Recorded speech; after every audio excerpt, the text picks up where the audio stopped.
It is truly later than we think. The apocalypse is now.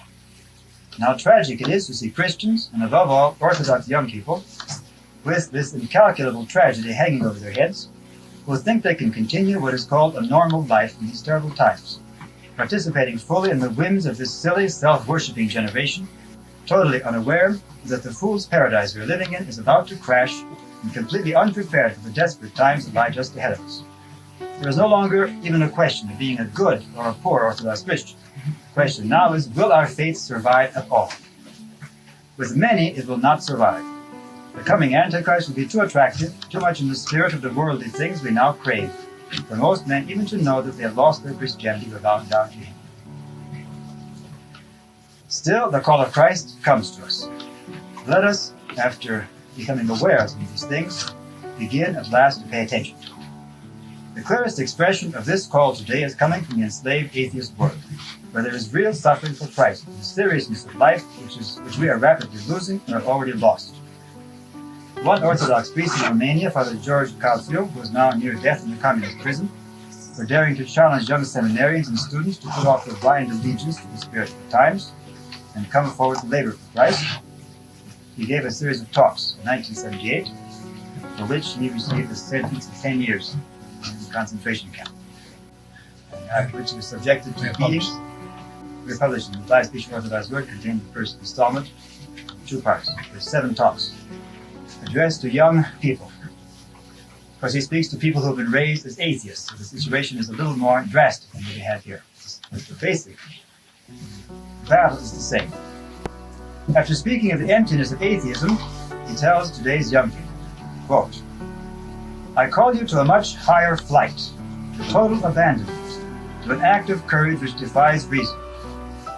I call you to God, to the one that transcends the world, so that you might know an infinite heaven of spiritual joys, the heaven which you presently grope for in your personal hell, and which you seek even while in a state of non-deliberate revolt.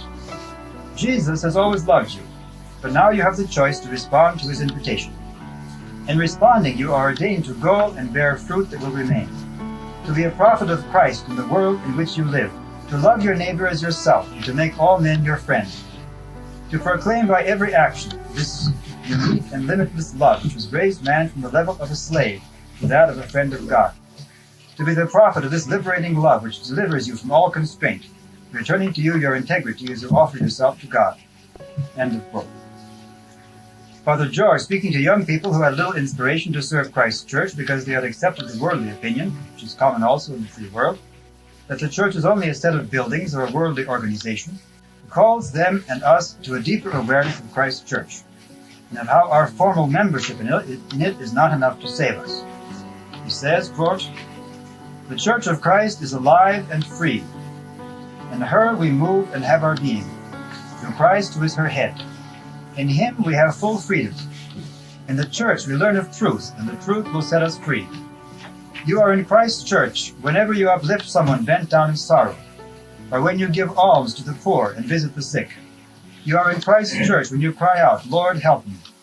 You are in Christ's church when you are good and patient, when you refuse to get angry at your brother, even if he has wounded your feelings.